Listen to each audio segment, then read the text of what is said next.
أعوذ بالله من الشيطان الرجيم. بسم الله الرحمن الرحيم. الحمد لله رب العالمين، والصلاة والسلام على سيدنا رسول الله صلى الله عليه وسلم.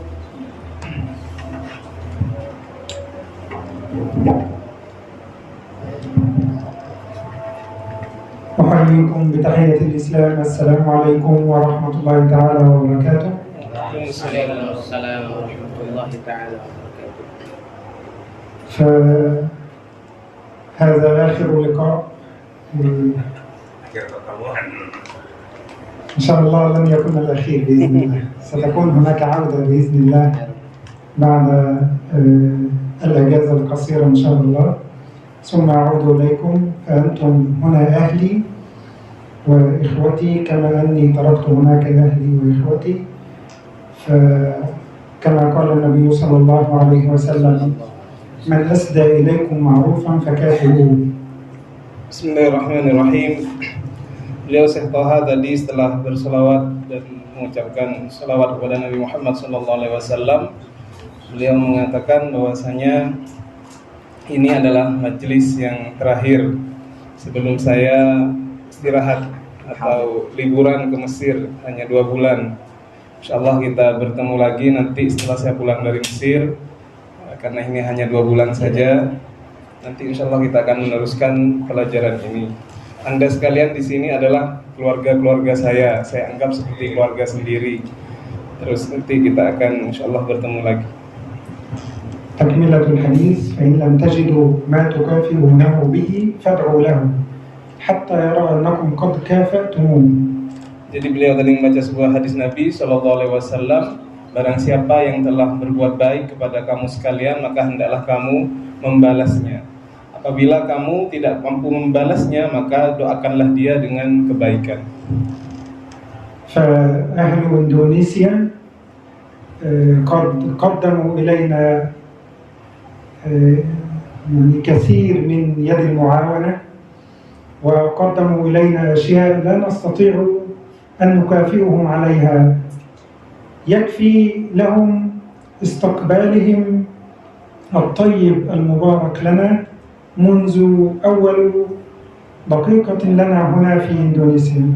Penduduk Indonesia, masyarakat Indonesia sudah memberikan banyak sekali kebaikan kepada saya, yang semua itu tidak bisa saya hitung. Bahkan dari kebaikan-kebaikan itu paling tidak semuanya itu sudah menyambut kami dengan baik, yang sangat menyenangkan bagi saya. فنسأل الله تبارك وتعالى أن يبارك في أهل هذه البلدة. Semoga Allah memberikan barokah kepada kita penduduk Indonesia ini, وأن يبارك في هذا الجمع. dan semoga Allah memberikan kebarokahan kepada perkumpulan ini, وأن يبارك في الحاج محمد نور فقد استقبلنا واستقبل طلبة العلم في بيته. dan semoga Allah merahmati Haji Muhammad Nur yang telah memberikan kita tempat di sini. جزاكم الله عنا كل الخير وبارك فيكم وملأ بيوتكم وقلوبكم بنور القرآن الكريم. Terima kasih banyak Haji Muhammad Nur, dan semoga rumah Anda diberikan cahaya oleh cahaya Al-Quran Al-Karim. ومع الحديث السادس فليتفضل فضيلة الشيخ. Bismillahirrahmanirrahim. Bismillahirrahmanirrahim. Qala al-Imam an-Nawawi rahimahullahu ta'ala wa nafa'ana bi'ulumihi fid dharain amin. Qala al-hadithu as-sadisu an Abi Abdillah an-Nu'man ibn Bashir radhiyallahu anhuma qala سمعت رسول الله صلى الله عليه وسلم يقول إن الحلال بين وإن الحرام بين وبينهما أمور مشتبهات لا يعلمهن كثير من الناس فمن اتقى الشبهات فقد استبرأ لدينه وعرضه ومن وقع في الشبهات وقع في الحرام كالراعي يرعى حول الحمى يوشك أن يرتع فيه ألا وإن لكل مالك حمى ألا وإن حمى الله محارمه ألا وإن في الجسد مضغة إذا صلحت صلح الجسد كله وإذا فسدت فسد الجسد كله ألا وهي القلب رواه البخاري ومسلم صدق رسول الله صلى الله عليه وسلم. هذا الحديث من أصول الإسلام. Hadis ini termasuk daripada pokok-pokok agama Islam. فهذا الحديث تحدث عن الظاهر والباطن. Hadis ini berbicara tentang sesuatu yang zahir, yang tampak, dan sesuatu yang batin, yang tidak tampak. تحدث عن الأعمال التي يباشرها العبد طوال حياته هل هي حلال أم حرام أم بينهما. Berbicara tentang pekerjaan-pekerjaan, amal-amal yang dilakukan manusia sepanjang hidupnya. Apakah pekerjaan itu dihukumi halal atau dihukumi haram atau di antara keduanya. ثم تحدث عن الإنسان وأن هناك شيء يصلح جسد الإنسان في الدنيا وفي الآخرة. Kemudian di sini juga berbicara tentang manusia yang dimana terdapat anggota tubuh dari manusia ini yang menjadi sebab kebahagiaan dia di dunia dan di akhirat. ابتدأ النبي صلى الله عليه وسلم هذا الحديث بقوله إن الحلال بين. Nabi Muhammad SAW dalam hadis ini memulai kalam beliau dengan mengatakan sesungguhnya sesuatu yang haram itu jelas. لو نظرنا لوجدنا أن النبي صلى الله عليه وسلم أكد هذه الجملة بإن التي تفيد التوكيد فبدأ الحديث بإن الحلال بين. Maka Nabi Muhammad SAW dalam kalimat pembuka ini, kalau kita melihat di sini terdapat taukid dengan kata inna, sesungguhnya. أيضا هذه الجملة مؤكدة بالجملة الإسمية فالحلال بين وهذه أيضا من مؤكدات الجملة. Dan dalam kalimat ini menggunakan jumlah ismiyah, bentuk isim dan ini juga termasuk penguat daripada sebuah kalimat. لماذا أكد النبي صلى الله عليه وسلم الأمر؟ Kenapa kemudian Nabi Muhammad sangat menekankan dari perkara ini, innal halala bayyin? ليدل على أن جميع الناس يعلمون الحلال وجميع الناس يعلمون الحرام. Agar Nabi memberitahu kepada kita bahwasanya agar semua orang itu tahu yang halal itu diketahui oleh semua orang. فجميع الناس عالم وجاهل سواء. Maka seluruh manusia itu ada yang pandai, ada yang pintar juga. ما حكم الزواج؟ Apa hukum daripada pernikahan? ما حكم الزنا؟ Apa hukum dari berzina? ما حكم أكل لحم البقر Apa hukum mengkonsumsi daripada daging sapi الذي ذبح باسم الله؟ yang kemudian disembelih dengan menyebut nama Allah? وما حكم أكل الخنزير؟ Apa hukum dari makan babi? ما حكم شرب اللبن؟ Apa hukum minum daripada susu? ما حكم شرب الخمر؟ Apa hukum minum khamr? الحلال بين والحرام بين. Maka jelas di sana yang halal itu jelas, yang haram itu juga jelas. ولقد تحدث العلماء في هذا الحديث وبينوا الأمر أنه يسير جدا ومثلوا بذلك بالقطة أي الهرة. Dan ulama sudah menjelaskan daripada perkara halal dan haram ini dengan sangat jelas sekali. Bahkan mereka memberikan perumpamaan dengan gambaran kucing. لو أن هناك قطة تقف هنا بجوارنا. Andaikan di sini ada kucing yang berada di sekitar kita. فألقيت لها قطعة من الطعام. Dan saya memberikan daripada potongan daging. ستأكلها وهي بجواري فهي تعلم أنها حلال. Dan dia akan makan di samping saya dan dia tahu kucing itu bahwasanya yang dia makan adalah sesuatu yang halal. أما إن اختطفت هذه اللقمة أو سرقتها ستذهب سريعا وتأكلها بعيدا.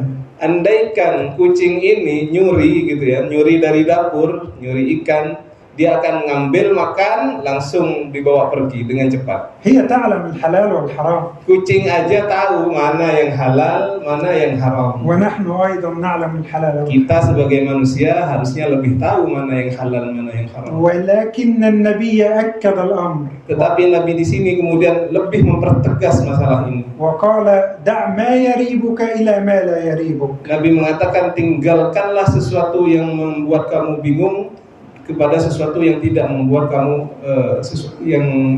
kamu bingung. فإن الشر ريبة. Nabi, الشر يعني شك واضطراب في الإنسان. sesungguhnya sesuatu yang jelek itu membuat orang itu gamang, galau, tidak tenang hatinya. إذا فعلت شيئا محرما يكون هناك اضطراب وشك وقلق وخوف ورعب.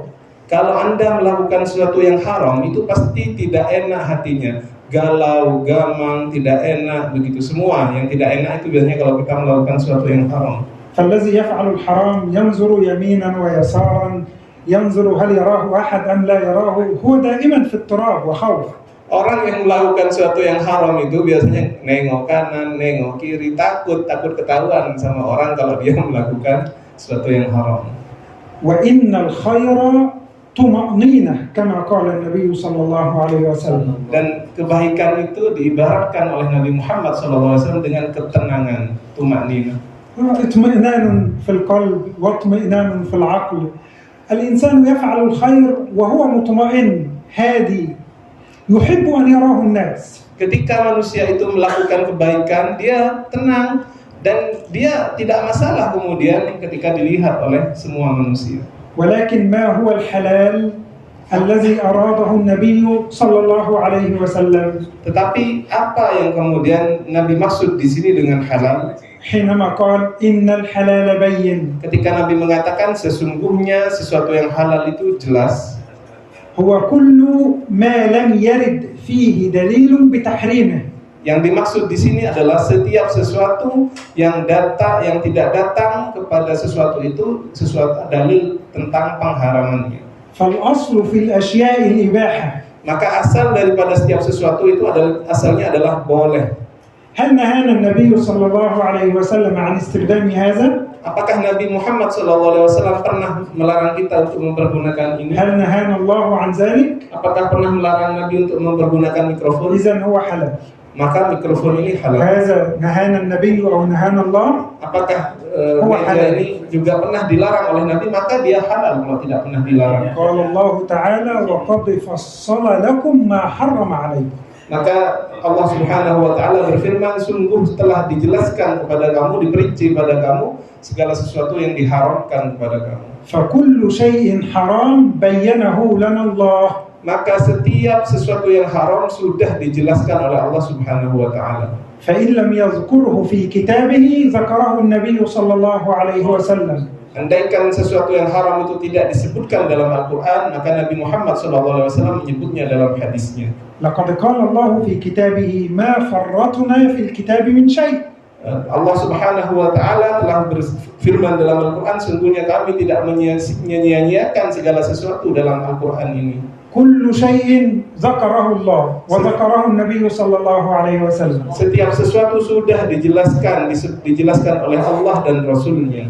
علمه من علمه وجهله من جهله. Orang yang tahu sudah tahu, sedangkan yang tidak tahu akan tetap tidak tahu. فلو أن هناك حادثة حدثت لنا في هذه الأيام. Andaikan ada sebuah perkara, kejadian yang terjadi kepada kita di hari-hari ini, سنجد حكمها في القرآن أو في السنة. pasti kita akan mendapatkan hukumnya baik dalam Al-Quran ataupun dalam Sunnah. ولكن يحتاج هذا الأمر إلى الاجتهاد. Tetapi perkara ini perlu ijtihad, kesungguh-sungguhan dari kita. والاستقراء في الكتب. Dan juga banyaknya kita memutalaah, membaca daripada kitab-kitab. وهذا لا يكون إلا من العلماء. Dan hal ini tidak bisa dilakukan kecuali oleh para ulama. فالحلال هو كل ما لم يرد فيه دليل بتحريمه. Maka sesuatu yang halal adalah sesuatu yang tidak ada dalil tentang pengharamannya. وعندنا الجملة الثانية يقول النبي صلى الله عليه وسلم وإن الحرام بين. Dan pada jumlah yang kedua, kalimat yang kedua, Nabi mengatakan sesungguhnya sesuatu yang haram itu jelas juga. الحرام كل ما ورد فيه دليل بتحريمه. Sesuatu yang haram itu adalah setiap sesuatu yang datang dalil akan pengharamannya. الحرام لا يكون في الأكل فقط، ولكن في الأكل والشرب والملبس والسكن وفي كل شيء. Sesuatu yang haram itu tidak kemudian tertentu kepada makanan saja, tapi bisa pada makanan, minuman, pakaian, sesuatu yang kita tempati dan setiap sesuatu. هذا يوجد حلال في الطعام وحرام في الطعام.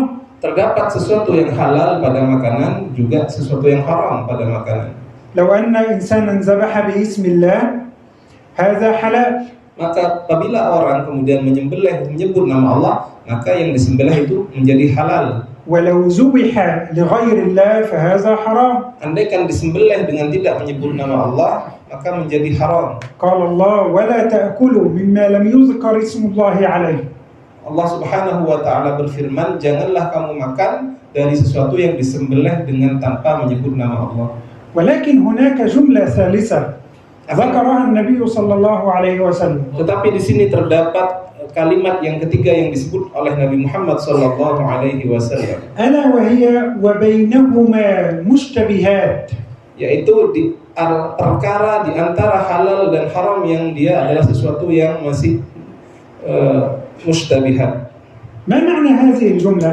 Apa makna daripada jumlah ini? أمور اشتبهت بغيرها فلا يعلم حكمها، أهي من الحلال الخالص كالزواج أم هي من الحرام الخالص كالزنا؟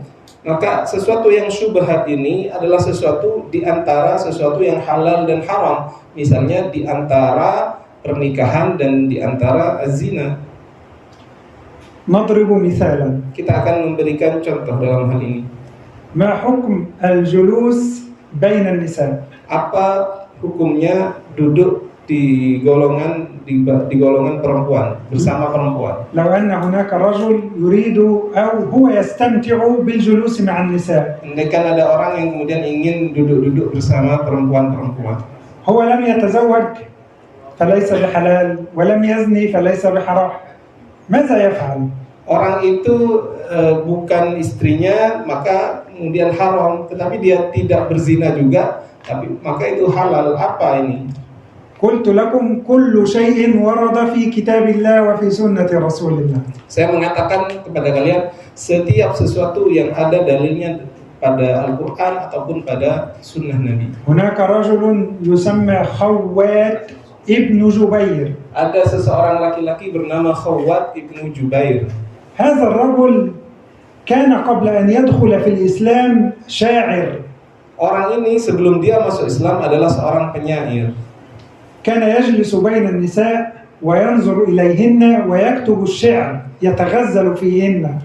Orang ini duduk bersama perempuan kemudian menulis daripada syair yang kemudian merayu atau mengucapkan kata-kata yang indah kepada perempuan. دخل في الإسلام فهو حديث عهد بالإسلام. Dia kemudian masuk Islam dan ketika dia masih baru saja masuk ke agama Islam, يريد أن يفعل ما كان يفعله في الجاهلية من الجلوس مع النساء. Dia ingin kemudian duduk lagi bersama wanita seperti yang dia lakukan ketika dia belum masuk Islam. فخرج مع النبي صلى الله عليه وسلم ذات يوم إلى بلد أخرى. Kemudian dia bersama Nabi pada suatu hari datang ke daerah lain.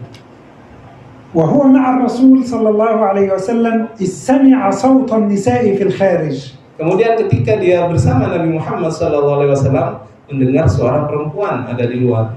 فأمسك حقيبته وأخذ منها أجمل الثياب. Kemudian dia mengambil daripada tasnya dan diambil daripada baju yang terbaik yang dia punya. ثم خرج وجلس مع النساء. Kemudian dia keluar dan duduk bersama banyak perempuan. يستمع إليهن وينظر إليهن.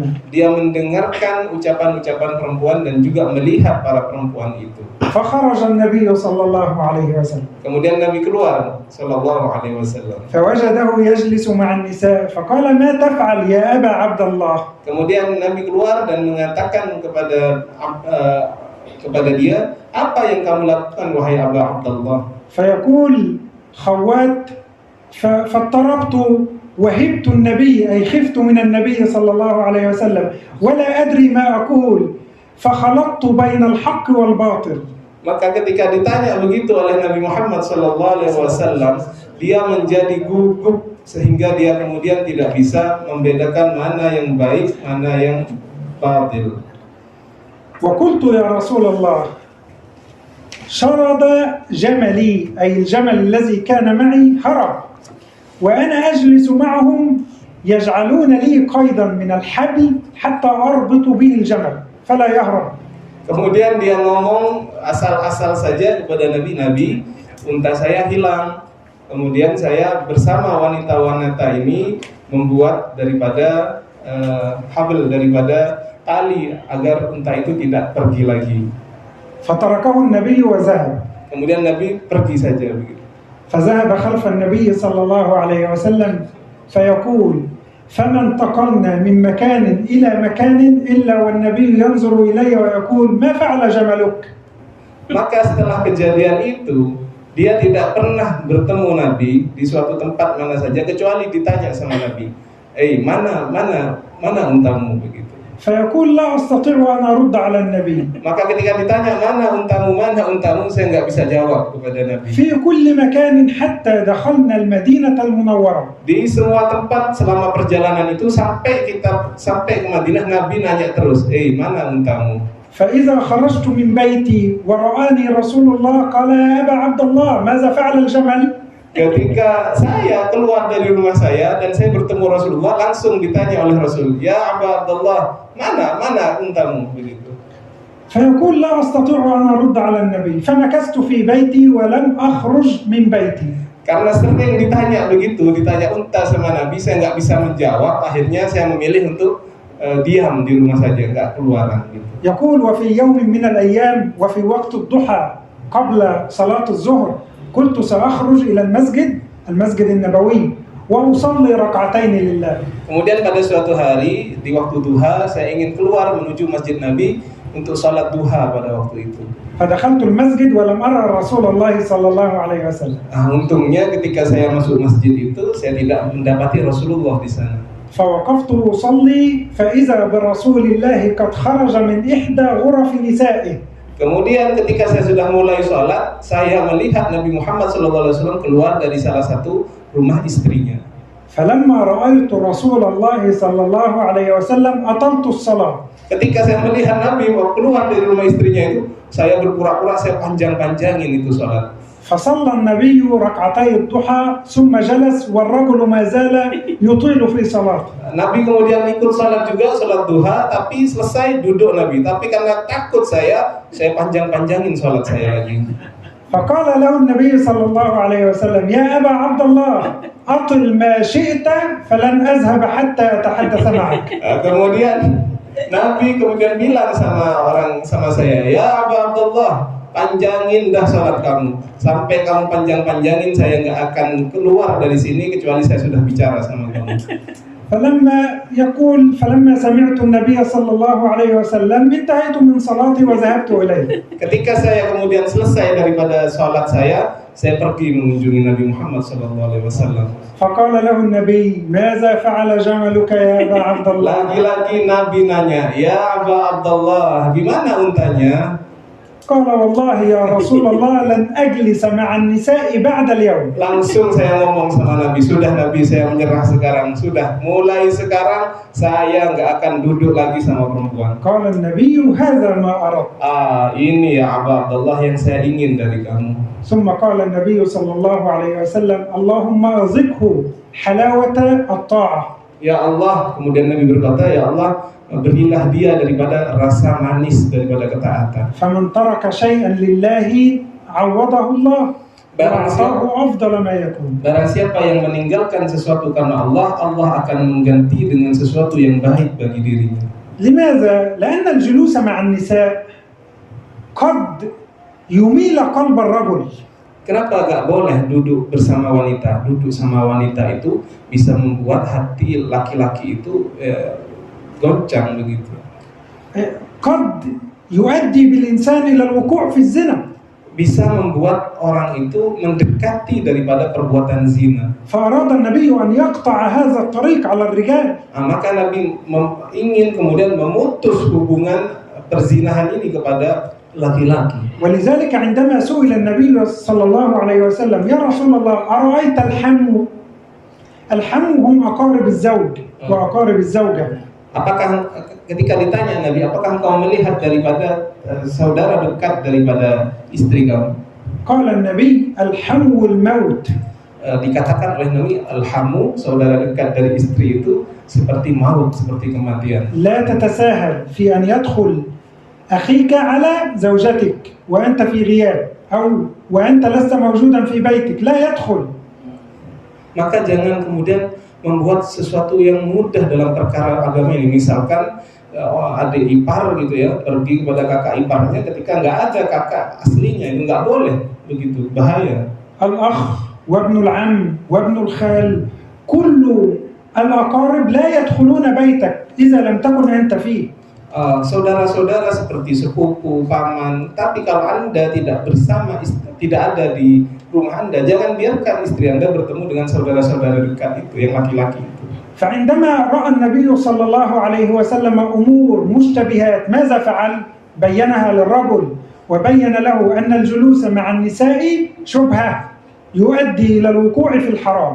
Di sini kita lihat bagaimana kemudian tindakan Nabi ketika melihat daripada perkara-perkara yang syubhat, yang samar ini, dijelaskan langsung oleh beliau bahwasanya perkara seperti itu, duduk bersama perempuan itu syubhat dan termasuk perkara yang haram. ولذلك قال النبي لا يعلمهن كثير من الناس، أي لا يعلم حكم هذه المشتبهات إلا القليل فقط من العلماء.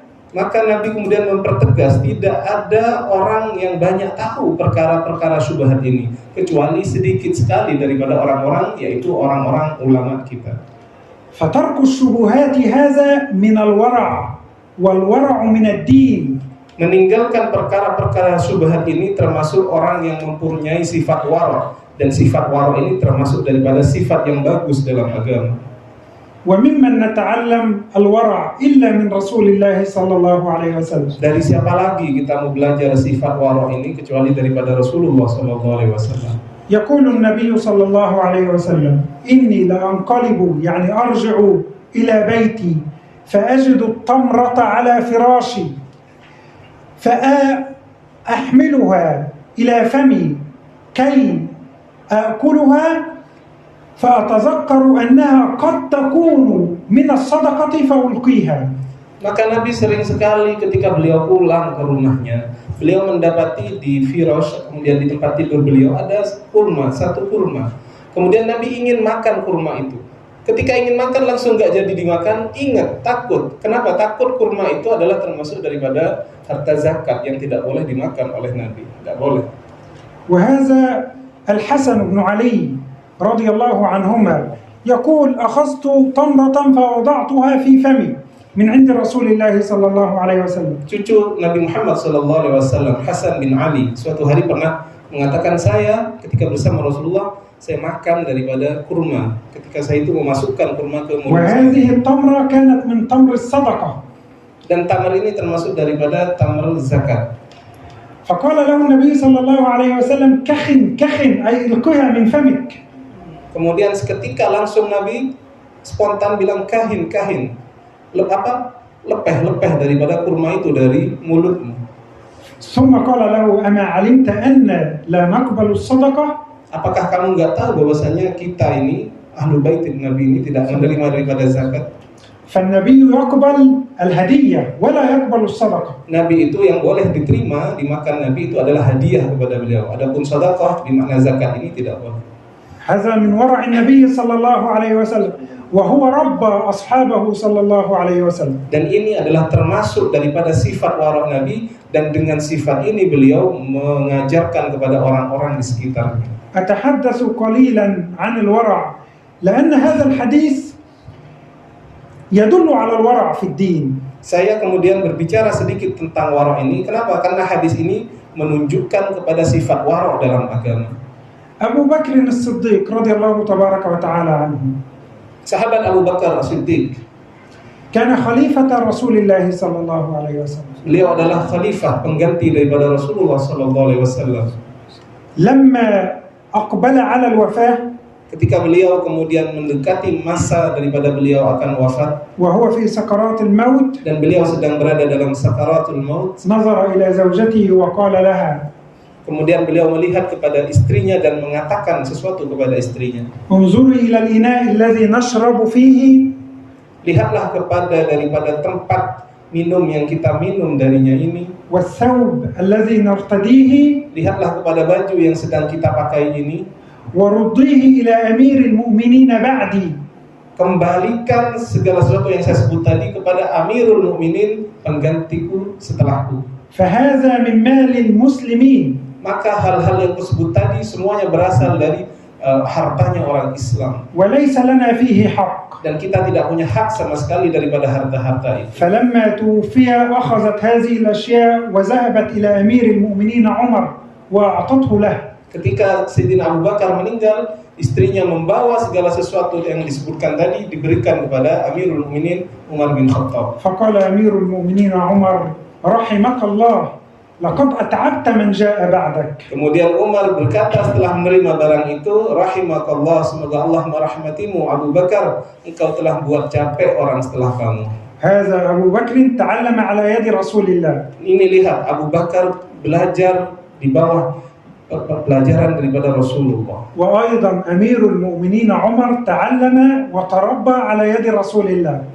Demikian juga Umar bin Khattab, beliau dididik oleh didikan daripada Rasulullah sallallahu alaihi wasallam.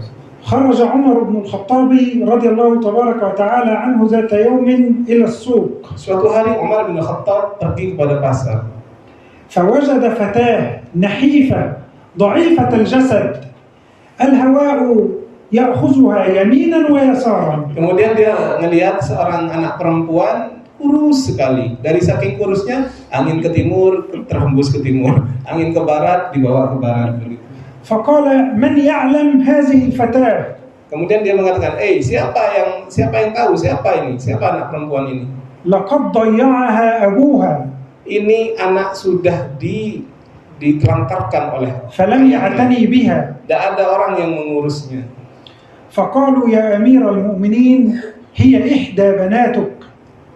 Ya Amirul Mukminin, ada yang menjawab, dia adalah salah satu daripada anakmu. قال: هي بنتي. قالوا: نعم. Dia anakku. Mereka kata, iya, dia anakmu Amirul Mukminin. فقال: من بناتي؟ من هي؟ فقالوا: هي ابنة عبد الله ابن عمر بن الخطاب. Dia adalah anak dari Abdullah bin Umar bin Khattab. فقالوا: ائتوني بعبد الله. Mana Abdullah? Bawa ke sini, kata beliau. فقال له أمير المؤمنين: لماذا ضيعت بنتك؟ Kemudian Amirul Mukminin berkata, kenapa engkau menelantarkan anakmu? قال: يا أمير المؤمنين أنت تضيق علينا في الرزق، يعني أنت لا تعطينا مال كثير. Wahai Amirul Mukminin, kamu ini sangat pelit kepada kami. قال: يا بني بيني وبينك كتاب الله. Ya anakku, dan menjawab Amir, ya anakku, antara kamu dan aku ini ada kitab Allah. أنت واحد من المسلمين. Kamu adalah salah satu orang daripada orang Muslim. وسأعطيك مثل ما أعطي المسلمين. Maka saya akan memperlakukanmu sebagaimana saya memberikan kepada orang Muslim yang lain. فإما أن يكفيك هذا السهم أو لا يكفيك. Apakah kemudian uang yang saya berikan ini mencukupimu atau tidak mencukupimu? وكان أمير المؤمنين عمر قد وضع لكل من هاجر من مكة إلى المدينة 4,000 درهم. Amirul Mukminin Umar bin Khattab memberikan orang yang berhijrah dari Makkah ke Madinah uang sebesar 4.000 dirham. فكل من يأتي من المهاجرين يعطيه 4,000. Setiap datang orang muhajirin diberikan 4.000 dirham ini. فجاء ولده عبد الله. Kemudian datang suatu hari anaknya Abdullah. فأعطاه 3,500. kemudian diberikan hanya 3.500. لم يعطه مثل ما أعطى المسلمين، Tidak diberikan seperti yang diberikan kepada orang muslim yang lain. فقد أعطى للجميع 4 وأعطاه 3.5. Yang lain diberi 4.000, anaknya hanya diberi 3.500. فقالوا له لماذا يا أمير المؤمنين لماذا لا تعطيه مثلنا؟ Kemudian ditanya ayahnya ini, kenapa ya Amirul Mukminin kau nggak diberi kita ini seperti orang muslim yang lain? قال هذا ولدي هاجر مع أبيه. Kamu ini anakku, kamu berhijrah bersama aku. هاجر في حضن أبيه وفي جواره وأنتم هاجرتم بأنفسكم ولا أسوي بين من هاجر مع أبيه ومن هاجر وحده. Kamu ini berhijrah bersamaku, kamu ini sedang ada dalam tanggunganku. Sedangkan ada orang yang berhijrah hanya dengan dirinya sendiri. Maka aku tidak bisa menyamakan orang yang berhijrah bersama ayahnya dan orang yang berhijrah sendirian. هذا هو الورع. Ini adalah sifat wara. اترك الحرام Tinggalkanlah haram, حتى ولو كان سهلا وكثيرا. walaupun yang haram itu mudah dan banyak sekali. أيهما أسهل؟ Yang mana yang lebih mudah? الزنا أم الزواج؟ Zina atau pernikahan? الزنا أسهل بكثير. Zina itu lebih mudah daripada pernikahan. إذا أردت أن تتزوج فهناك مهر وهناك شقة وهناك وهناك وهناك.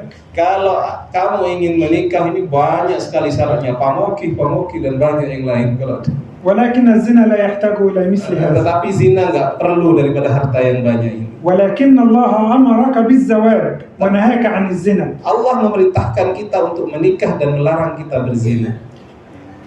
هناك رجلين، Ada dua laki-laki, عمر بن عبد العزيز Umar ibn Abdul Aziz وهشام بن عبد الملك. dan Hisham ibn Abdul Malik.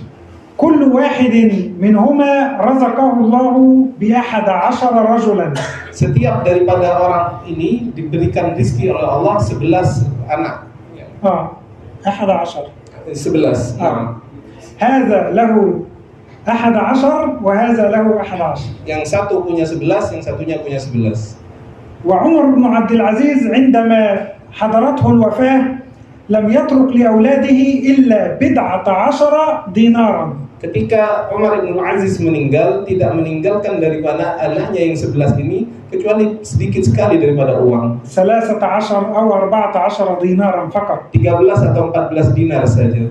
فقال لأولاده عندما حضرته الوفاة اشتروا لي كفنا ثم ادفنوني وما تبقى فهو لكم من الميراث. Ketika dia sudah berwasiat ketika hampir meninggal, belikan saya kafan dengan uang itu.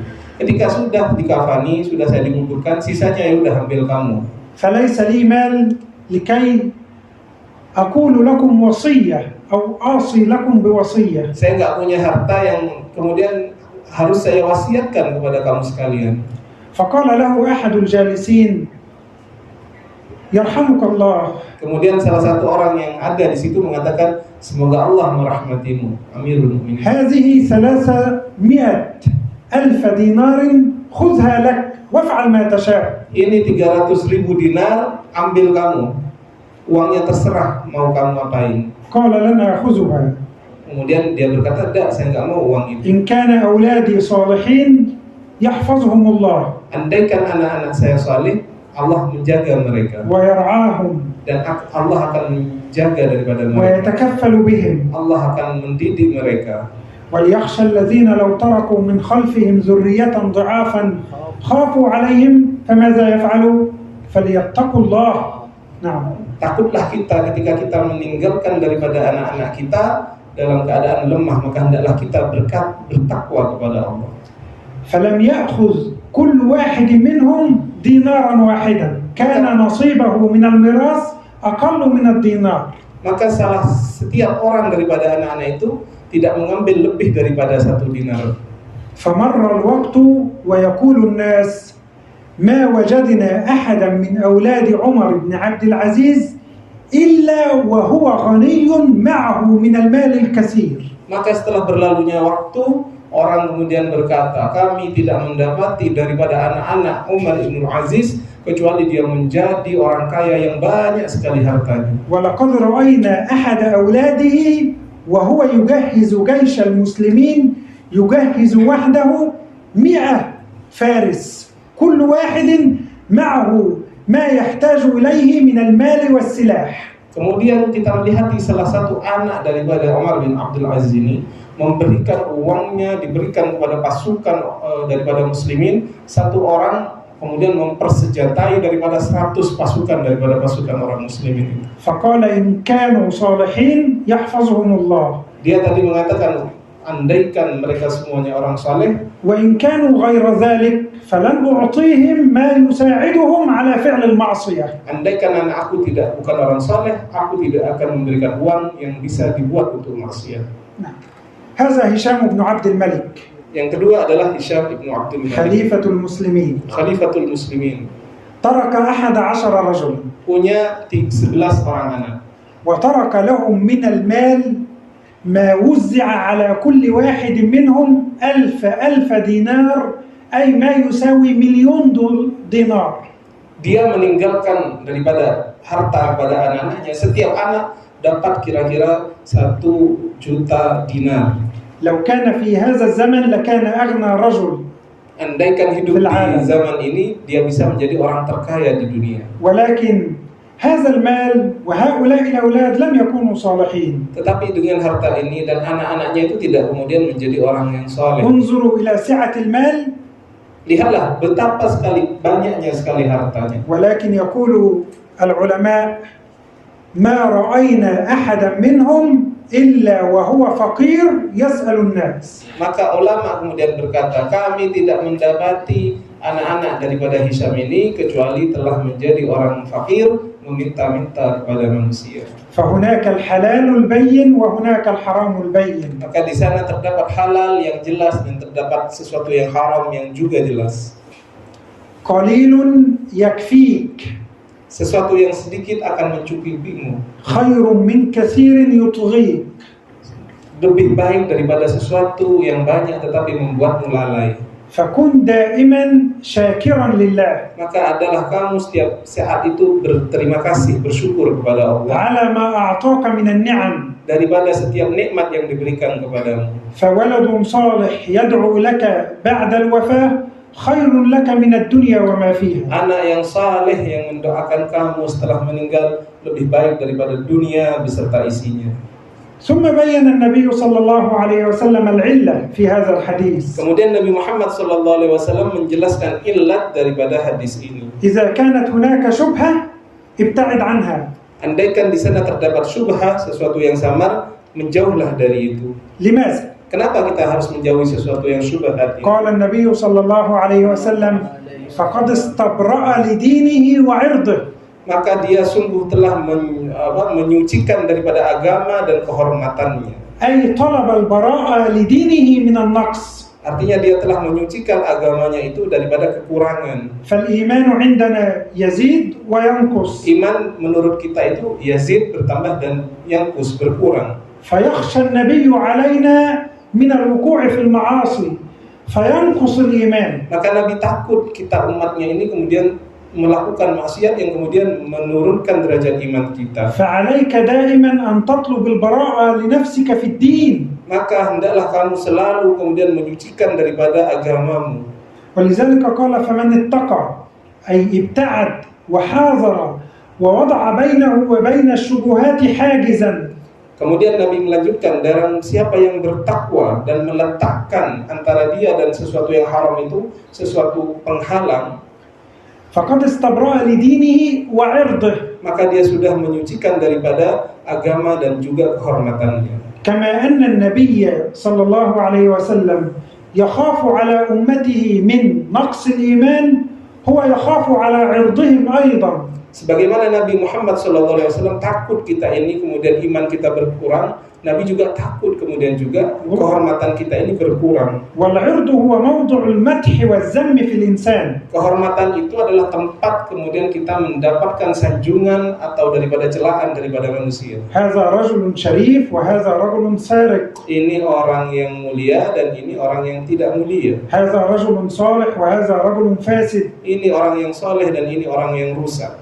إذا ابتعدت عن الشبهات حفظت عرضك من الطعن فيه.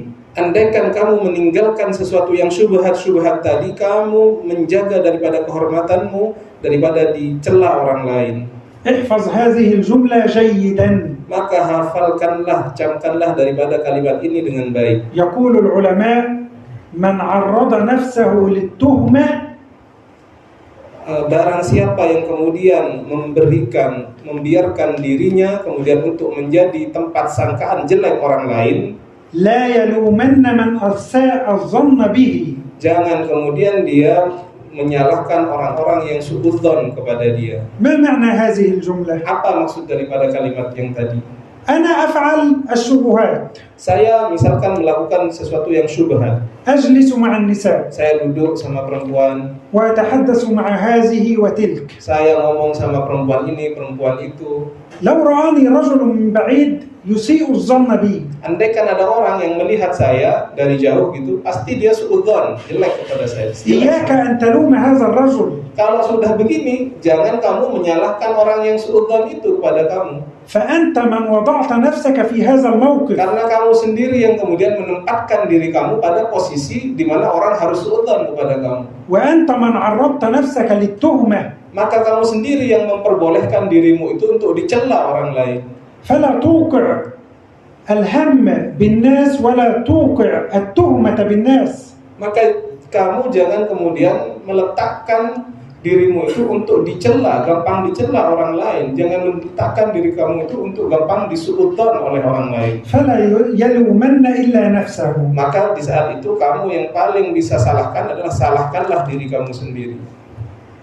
بعد أن بين لنا النبي صلى الله عليه وسلم أن هناك حلال في الأقوال وحلال في الأفعال، بين لنا النبي أن هناك حرام في الأقوال والأفعال. Setelah Nabi menjelaskan sesuatu yang halal dari perbuatan dan perkataan, Nabi kemudian juga menjelaskan sesuatu yang haram daripada perbuatan dan perkataan. كثير من الناس عندهم ورع في الأموال Banyak sekali orang itu kemudian yang warok dalam segi harta. وفي الطعام وفي الشراب وفي الملبس، Dia haram dalam makanan, dalam pakaian, dia warok. لكن ليس عنده ورع في لسانه، Tetapi dia nggak punya warok dalam menjaga lisannya. فهو يخوض في أعراض الناس. Maka dia kemudian lalai, kemudian nyampuri daripada urusan manusia. أين الورع؟ Mana sifat warok ini? الورع في القول هو من أعظم أنواع الورع. Warok dalam lisan, perkataan itu adalah termasuk warok yang paling tinggi. تعلمون أن السيدة عائشة رضي الله عنها وعن أبيها وصلى الله على زوجها، Tahukah kamu Sayyidah Aisyah radhiyallahu taala anha? هذه اتهمها المنافقون بجريمة الزنا. Orang-orang munafik dahulu pernah menuduh daripada Sayyidah Aisyah ini dengan perbuatan zina. فلما شاع هذا الأمر بين الناس ذهب النبي صلى الله عليه وسلم إلى زوجاته. Kemudian ketika perkara ini sudah menyebar di antara manusia bahwasanya Sayyidah Aisyah ini dituduh melakukan zina, dia pergi kepada istri-istrinya yang lain. وهن الضرائر لها، يعني هي زوجة أخرى للزوجة تريد أن تضرها. Maka dia pergi kepada istri-istri yang lain, yang kemudian istri-istri yang lain ini ingin memberikan sesuatu yang mafsadah kepada Sayyidah Aisyah. وسميت الضرائر لأنها تريد أن تضر أختها. Disebut dharair karena sifat ini ingin kemudian membahayakan daripada saudaranya. ذهب النبي إلى السيدة زينب Nabi pergi mengunjungi Sayyidah Zainab.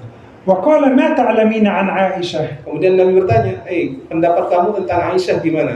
بعد أن أشيع بين الناس أنها ارتكبت جريمة الزنا. Setelah tersebar daripada kalangan manusia bahwasanya Sayyidah Aisyah itu dituduh melakukan zina.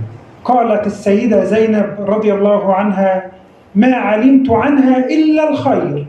Sayyidah Zainab berjawab, saya tidak kenal daripada Sayyidah Aisyah itu kecuali dia adalah orang yang baik. هؤلاء تعلموا على يد النبي صلى الله عليه وسلم. Istri-istri Nabi ini belajar, dididik langsung oleh Nabi Muhammad sallallahu alaihi wasallam. فقبل أن تنطق بالكلمة اعلم هي حلال أم حرام. Sebelum kita mengucapkan satu kata saja dalam hidup kita ini, pikir dulu, ini halal atau haram. وتذكر قول النبي صلى الله عليه وسلم Dan ingatlah daripada sabda Nabi Muhammad sallallahu alaihi إن wasallam, العبد لا يتكلم بالكلمة من رضوان الله لا يلقي لها بال يرفعه الله بها درجات.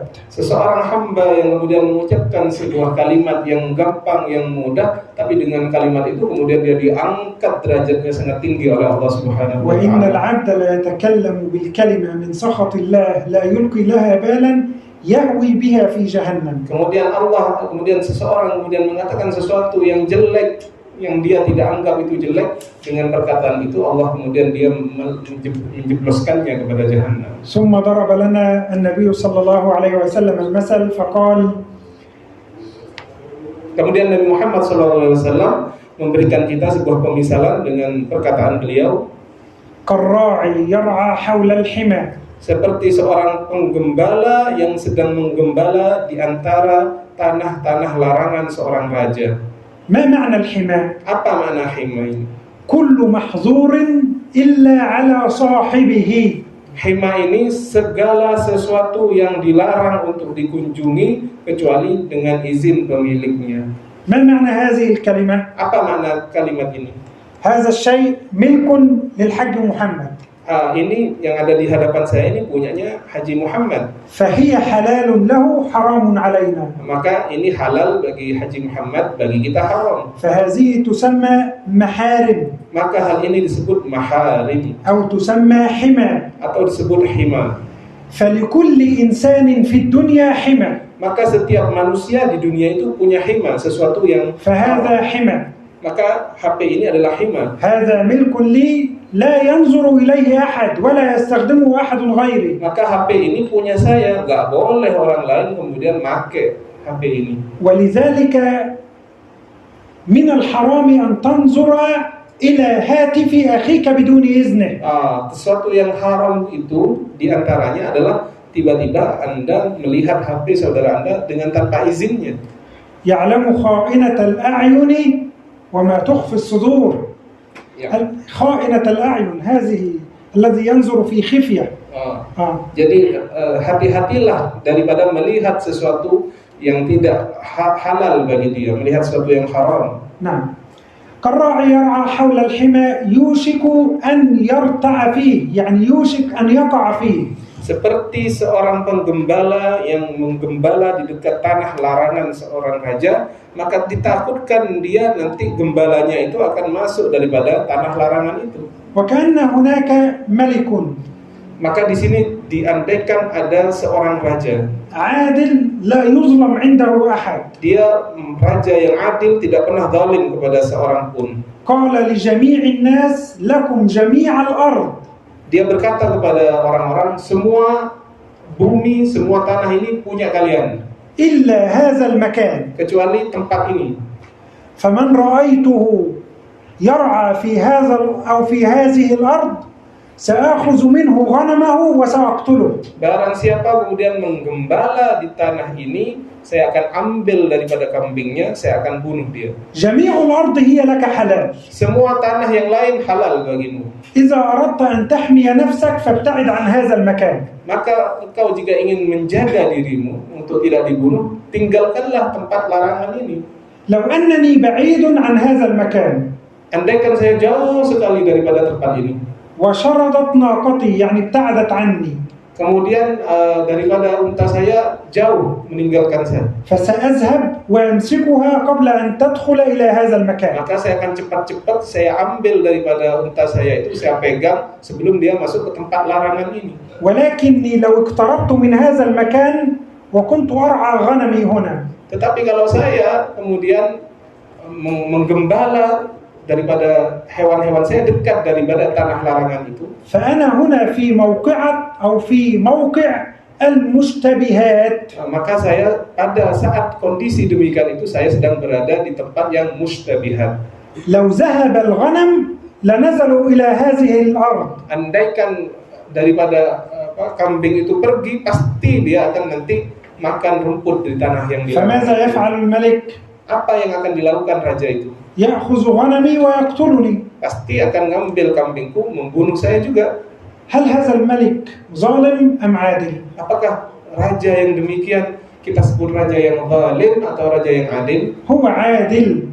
Ini adalah raja yang adil. بل هو تفضل علينا وترك لنا جميع الأرض. Bahkan dia sudah berbuat baik kepada kita dan menyediakan kita tanah yang banyak sekali. ولله المثل الأعلى. Dan bagi Allah adalah pengisalan yang paling tinggi. الله أباح لنا كل شيء في الأرض. Allah menghalalkan segala sesuatu di dunia ini kepada kita. وحرم علينا أشياء قليلة. Dan mengharamkan sesuatu sedikit saja. وحذرنا من الوقوع في الحرام. Dan sudah memperingatkan kita agar tidak terjerumus kepada sesuatu yang haram itu. وقال لنا ابتعدوا عن الشبهات. Dan berkata kepada kita, tinggalkanlah sesuatu yang syubhat. فمن وقع في الشبهات وقع في الحرام. Barang siapa yang dekat dengan sesuatu yang syubhat, niscaya dia akan dekat kepada keharaman. من تعود على الكلام مع النساء وقع في الزنا. Barang siapa yang kemudian terbiasa ngobrol dengan perempuan, niscaya dia akan dekat dengan zina. من تعود على عدم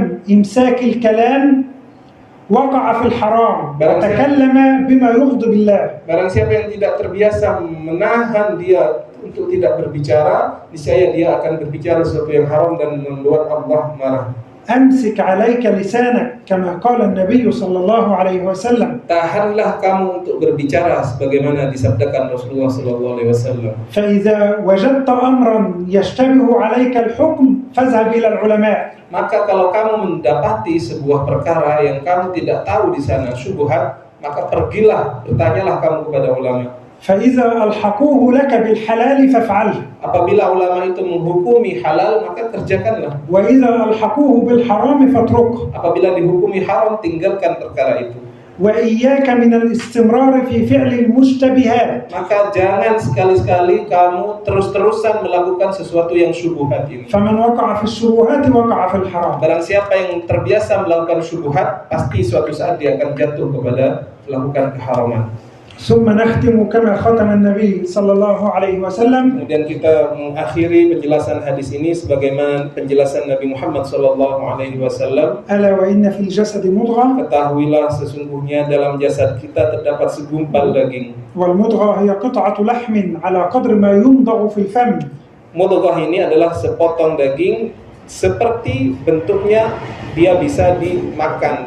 شيء صغير. Sesuatu yang kecil sekali. إذا صلح صلح الجسد كله. Apabila sesuatu yang kecil ini bagus, seluruh jasad kita menjadi bagus. وإذا فسد الجسد كله. Apabila sesuatu yang kecil ini rusak, maka jasad kita akan rusak. قد يكون هذا الأمر غريب على الصحابة قديما. Dulu hadis ini menjadi sesuatu yang gharib, aneh ketika didengar para sahabat. ولكن عندنا ليس غريب. Tetapi pemahaman kita sekarang sudah tidak aneh lagi.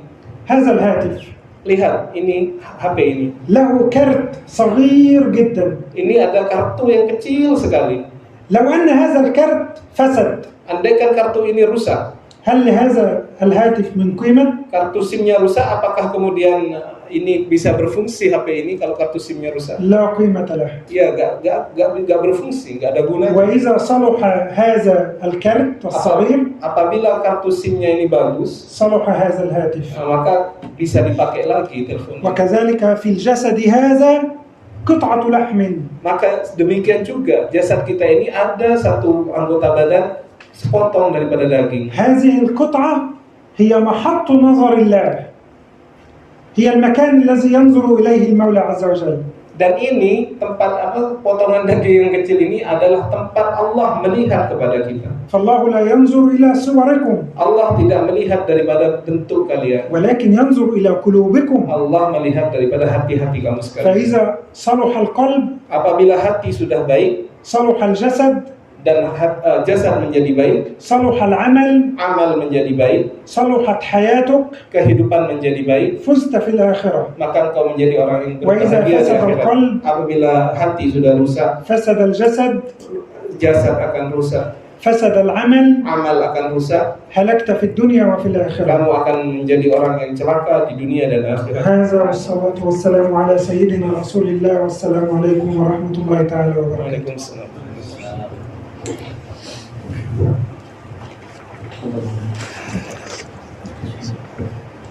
Alhamdulillah, istafadna katsiran mimma bayyana lana fadilatul Syekh Thaha, nafa'ana Allah bi'ulumihi fid dharain. Kita telah mengambil banyak sekali faidah, banyak hikmah daripada hadis yang kita bacakan barusan, dan juga daripada penjelasan-penjelasan yang begitu gamblang, begitu tegas daripada penjelasan Syekh Thaha. Mari kita introspeksi diri kita. Hadis ini Nabi berbicara tentang sesuatu yang halal, sesuatu yang haram, sesuatu yang syubhat. Begitu tegas Nabi mengingatkan kita, tapi terkadang kita lalai akan itu semua.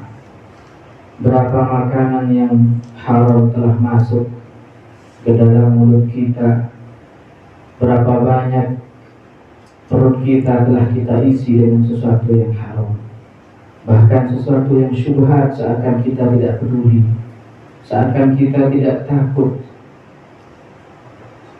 Berapa banyak yang halal kita tinggalkan, lebih memilih yang haram karena lebih menggiurkan, karena lebih banyak. Sehingga menjadi salah satu penyebab doa kita ditolak oleh Allah. Jika apa yang kita konsumsi, jika apa yang kita makan, apa yang kita minum, apa yang kita pakai itu semua sesuatu yang haram. Nabi mengatakan, "Tsumma dzakara ar-rajul yutilu safar ash'asa aghbar yamuddu yadayhi ilas sama." Ada banyak orang, kata Nabi, yang sering menengadahkan, mengangkat tangannya ke langit seraya berdoa kepada Allah, "Ya Rabbi, ya Rabb, wa mat'amuhu haram, wa mashrabuhu haram, wa malbasuhu haram, wa ghudhiya bil haram." Dia berdoa kepada Allah siang malam, tetapi apa yang dia makan perkara haram, apa yang dia minum minuman yang haram, apa yang dia pakai dari sesuatu yang haram, maka tidak mungkin Allah kabulkan permintaannya. Lalu beliau menjelaskan kepada kita supaya menjadi orang yang punya sifat wara', meninggalkan sesuatu yang enggak jelas hukumnya, enggak jelas apakah ini halal ataukah ini haram, lebih baik kita tinggalkan. Lalu beliau menjelaskan kepada kita contoh-contoh daripada baginda Nabi, bagaimana Rasulullah bersikap wara'. Para sahabat, Sayyidina Abu Bakar As-Siddiq, orang yang wara'. Sayyidina Umar bin Khattab, orang yang wara'. Sayyidina Umar bin Abdul Aziz, mereka adalah pemimpin-pemimpin khalifah umat Islam yang wara'. Andai saja pemimpin-pemimpin kita, pejabat-pejabat kita, pemimpin negara memiliki sifat wara' sebagaimana Abu Bakar As-Siddiq, sebagaimana Umar bin Khattab, sebagaimana Umar bin Abdul Aziz, dia tidak mengumpulkan kekayaan, bahkan kebanyakan dari mereka setelah menjadi pemimpin lebih miskin daripada sebelum dia menjadi pemimpin. Alangkah indahnya negara ini akan menjadi baldatun thayyibatun wa rabbun ghafur. Tetapi karena keserakahan, tidak punya rasa takut kepada Allah, tak peduli, yang haram pun diambil, bahkan dengan disengaja karena lebih menggiurkan di dalam kehidupan dunia. Mudah-mudahan Allah senantiasa pelihara kita semua dari hal-hal tersebut. Allah senantiasa menjaga kita, menjaga keluarga kita, menjaga anak-anak kita dijadikan anak-anak yang soleh oleh Allah. Dan berikutnya kita seperti biasa kita buka sesi tanya jawab. Untuk 2 penanya saja, monggo Bapak Ibu kalau ada yang mau ditanyakan bisa langsung bertanya. Monggo Ustaz.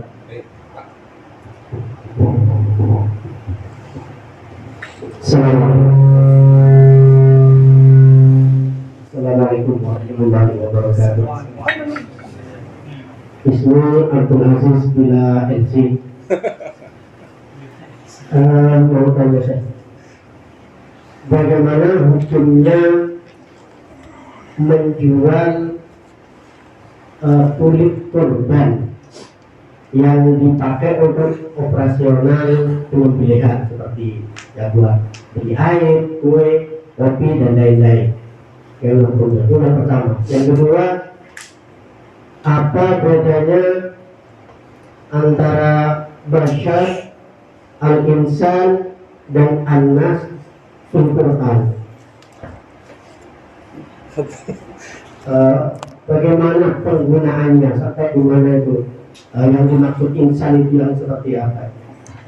Menurut Bismillahirrahmanirrahim. As-su'al al-awwal, ini ma hukmu syira' jildil hayawan bai'u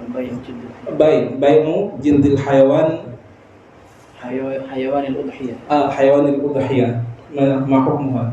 ثم السؤال الثاني ما الفرق بين الإنسان والبشر والناس في القرآن؟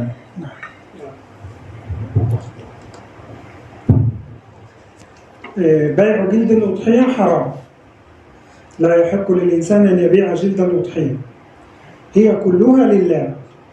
نعم، نعطيها لمن يجمعها للفقراء أيضا، فحرام بيع جلد الأضحية. Maka menjual daripada kulit binatang kurban itu hukumnya haram.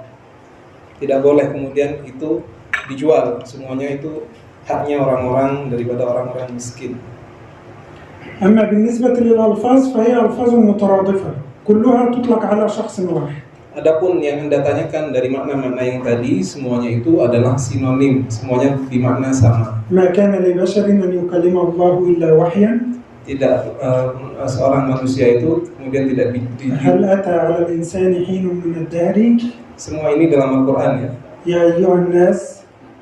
Wahai sekalian manusia. يا أيها الإنسان ما غرك بربك الكريم. Wahai sekalian manusia. كلها ألفاظ مترادفة. Semua yang saya sebutkan dari ayat-ayat tadi semuanya adalah sinonim, maknanya manusia. هناك اختلاف في أبنية الكلمة. Hanya ada perbedaan sedikit dari kalimatnya. في الحروف وغير ذلك. Dalam hurufnya berbeda. ولكن تشترك في معنى واحد. Tetapi semuanya itu maknanya adalah sinonim manusia. Monggo tafadhol yang lain. Saya tambahkan mungkin sedikit ya. Tadi beliau tidak menjelaskan yang tidak boleh itu kalau orang yang tidak berhak menjualnya, tapi kalau setelah diberikan kepada orang fakir, kemudian orang fakir yang menerima ini karena kebutuhan dia lalu dijualnya, itu boleh. Beliau menjelaskan ketika ujuk-ujuk tidak ada apa-apa, bukan milik orang fakir atau sama panitia, dia bukan termasuk orang fakir, tiba-tiba dijual walaupun untuk biaya operasional, karena tidak boleh dan sedikit pun dari binatang kurban itu yang dikomersilkan. Semuanya milik Allah Subhanahu wa taala dan harus disedekahkan, diberikan kepada orang yang berhak. Setelah itu oleh orang yang berhak mau dijual atau mau dimakan sendiri, terutama orang fakir, maka boleh untuk orang fakir menjualnya. Saya kira. Tafadhol kalau ada lagi Pak. Assalamualaikum warahmatullahi wabarakatuh. Waalaikumsalam. Terima kasih Ustaz menjelaskan. Yang kami tanyakan sehubungan dengan hari kurban, mendekati hari kurban. Sekarang ini hampir di semua wilayah itu terjangkit penyakit PMK, yaitu kuku dan itu kan hampir semua wilayah itu kena penyakit kayak gitu, dari mulut dan kuku. Penyakit mulut dan kuku pada hewan, karena utamanya sapi dan kambing. Sehingga yang ingin kami tanyakan, petani ternak itu supaya tidak rugi. Kemudian terus menjual ternaknya yang kena penyakit begitu, itu apakah dalam hal ini dibenarkan atau diharapkan? Yang pertama, karena itu kan efeknya kan jelek, Pak. Hingga walaupun harganya murah diberikan juga, tapi akhirnya yang seharusnya harganya yang normal itu tinggi karena penyakit PK, tapi kata-kata dirahasiakan oleh petaninya bahwa dijual dengan harga yang nah, itu untuk korban itu gimana hukumnya? Itu yang pertama. Terus yang kedua,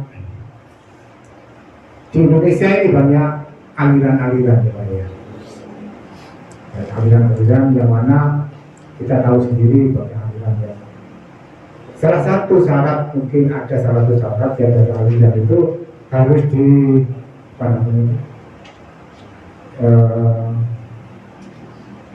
siapa itu Pak? Istilahnya Pak, dibaiat. Nah itu hukumnya gimana kalau satu aliran terus dibaiat? Seumpamanya yang dibaiat itu tidak melaksanakan apa yang diperintahkan, itu apa ada efeknya? Karena bagaimana juga kalau katanya kalau sudah dibaiat itu sudah harus mungkin itu tidak baik. لكي يوضح الأمور تفضل تفضل يا شيخ تفضل يا شيخ تفضل أذن لك يعني تفضل الأمور يعني فيها يسأل السائل. Namanya siapa Pak? Bapak Subiantoro.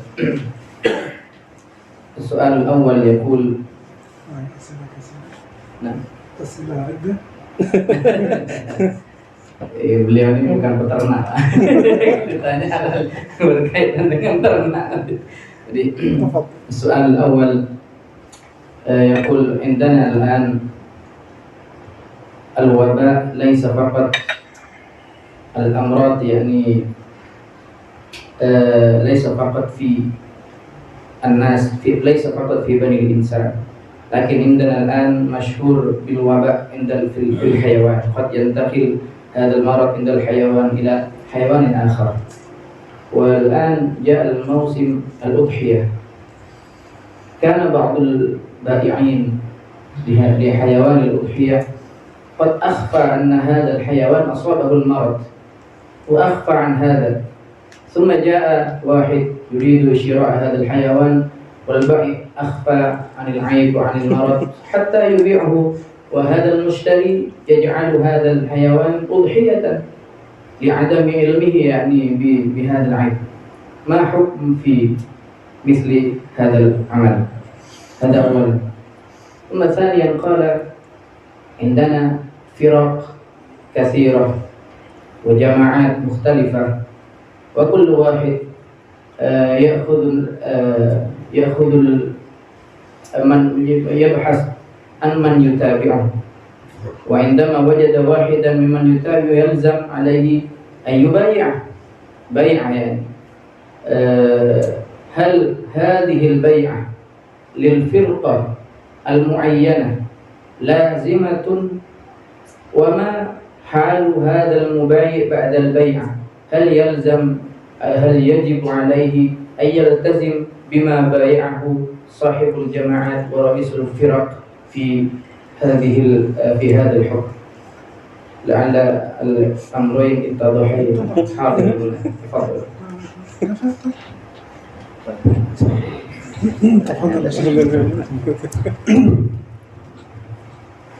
بالنسبة للسؤال الأول، نحن لسنا أهل خبرة في يعني البهائم هذه. Untuk persoalan yang pertama, kami dengan jujur mengatakan kami ini bukan pakar Pak dalam bidang peternakan. فنحن ننظر إلى الأمور الظاهرية في الأضحية. Maka yang kami lihat hanya sesuatu yang zahir yang tampak dalam hewan-hewan kurban itu. إذا كانت بهيمة الأنعام هذه سالمة ظاهرا من العيوب فنحن أمرنا بذلك. Apabila kita ingin menyembelih hewan korban, kita lihat zahirnya saja. Kalau sudah tidak tampak cacat di sana, kita pakai saja itu sebagai. هل فيها عيب ظاهر أمامك؟ Apakah dalam kasus ini Anda melihat dari penyakit kuku dan mulut itu ada yang tampak di hewan أم هو kurban? أمر خفي عنك؟ Apakah penyakit itu samar, nggak terlihat oleh orang yang membeli?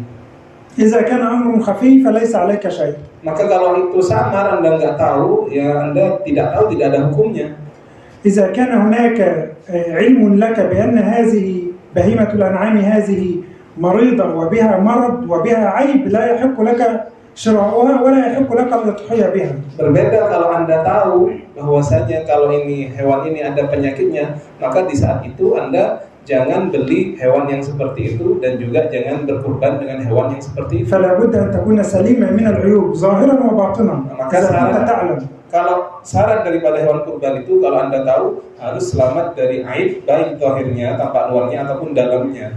أنت لا تعلم عليك فقط بالأمر الظاهر ولا يكلف الله نفسا إلا وسعها. Andaikan kemudian Anda tidak tahu perkara yang batin itu, maka Allah hanya membebankan bagi Anda perkara yang zahir, maka berhukumlah dengan yang zahir saja. فإذا فعلت هذا الأمر وذبحت الأضحية فلا شيء عليك. الله تبارك وتعالى يتقبلها منك. Maka apabila Anda memang tidak tahu kalau dia tidak punya penyakit, Anda tidak tahu dia punya penyakit atau tidak, kemudian Anda berkurban dengan itu, maka Anda tidak ada masalah, tidak dapat dosa. هذا بالنسبة لك. Ini kalau dilihat dari perspektif Anda seorang pembeli. ونحن نعلم إنما الأعمال بالنيات وإنما لكل امرئ ما نوى. Dan kita tahu dalam hadis sesungguhnya bagi setiap orang itu apa yang dia niatkan. أما بالنسبة إلى الغاش والبائع والكذاب والمزور. Adapun perspektif orang yang menjual, dia berbohong, dia menyembunyikan aib dan lain-lain. قد بين لنا النبي أمره فقال النبي صلى الله عليه وسلم من غشنا فليس منا. Maka Nabi sudah menjelaskan perkara yang seperti ini dalam hadis beliau, barang siapa yang menipu kita bukanlah termasuk dari golongan kita. لك الأجر كاملا بإذن الله وعليه الوزر كاملا. Andaikan terjadi transaksi dan Anda tidak tahu aibnya dan dia tahu penjualnya, Anda tetap dapat pahala sempurna dan dia orang yang menjual itu dapat dosa. فهو أراد الدنيا ولم يرد الآخرة. Orang yang demikian yang menjual sapi yang berpenyakit itu dia ingin dunia tapi nggak ingin akhirat. هذا بالنسبة للسؤال الأول. بالنسبة للسؤال الثاني لا يوجد هناك بيع في الإسلام. Untuk soal yang kedua, menurut Syekh Thaha tidak ada sesuatu yang disebut bai'at dalam Islam itu. يعني أنا لا ألزمك بأن تبايعني على شيء. Dalam kasus ini misalkan saya nggak pernah mewajibkan Anda untuk berbaiat kepada saya. نحن ثلاثة مذاهب. Andaikan misalkan saya di sini ada 3 mazhab yang berbeda, ليس عليك أن تتبع مذهب. maka Anda tidak harus mengikuti mazhab. الحلال بين والحرام بين. Halal itu sudah jelas, yang haram itu sudah jelas. وما اشتبه عليك من الأمور اسأل عنه العلماء. Andaikan ada sesuatu yang syubhat yang Anda tidak paham tentangnya, tanyalah kepada ulama. فمن المستحيل أن تذهب إلى عالم وتقول له ما حكم هذا فيقول لا أولا عليك أن تبايعني وعليك السمع والطاعة وعليك لا يوجد هذا في الإسلام. Andaikan Anda pergi kepada seorang ulama, kemudian Anda bertanya, ini hukumnya bagaimana? Kemudian sebelum dia menjawab, sebelum saya beritahu jawabannya, kamu harus baiat kepada saya. Maka dalam contoh seperti ini tidak ada baiat dalam Islam. Allah tabaraka wa ta'ala قال فاسألوا أهل الذكر إن كنتم لا تعلمون. Allah Subhanahu wa taala berfirman, bertanyalah kamu kepada orang yang punya ilmu apabila engkau tidak tahu. ولم يقل فبايعوا أهل الذكر. Allah tidak berfirman, maka berbaiatlah kepada orang yang punya ilmu itu. البيعة فقط لرسول الله. Baiat itu khusus hanya kepada Rasulullah sallallahu alaihi wasallam. والبيعة للإمام. Dan baiat itu khusus kepada baiat kepada imam, kepada pemimpin. نبايعك على السمع والطاعة.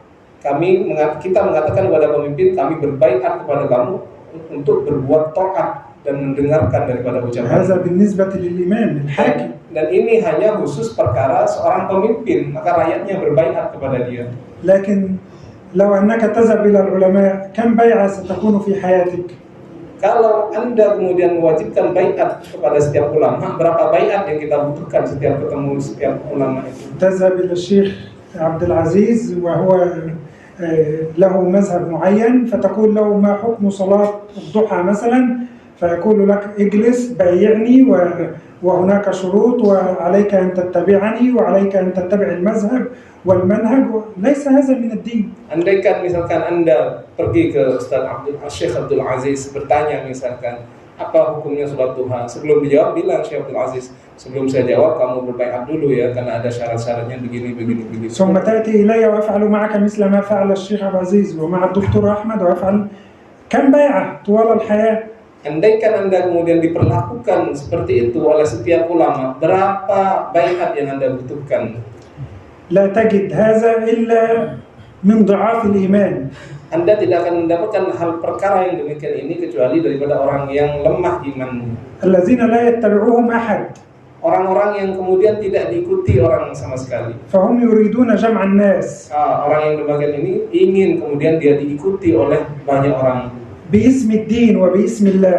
Dia kemudian menggunakan nama agama, nama Allah untuk mendapatkan daripada pengikut-pengikut tadi. أنت بايعتني في بداية الأمر على السمع والطاعة وعلى أن تكون معنا في مذهبنا، وإن خرجت من مذهب الشيخ عبد العزيز إلى مذهبي ستكون كافرا ومرتدا وحكم القصاص عليك، أمور ليست في الدين ولا في الإسلام. Kemudian Anda ketika sudah bergabung dengan kelompok tertentu, Anda bilang kamu sudah berbaiat kepada kami. Kalau kamu sampai melanggar baiat gini, kamu akan begini. Ini tidak benar seperti ini.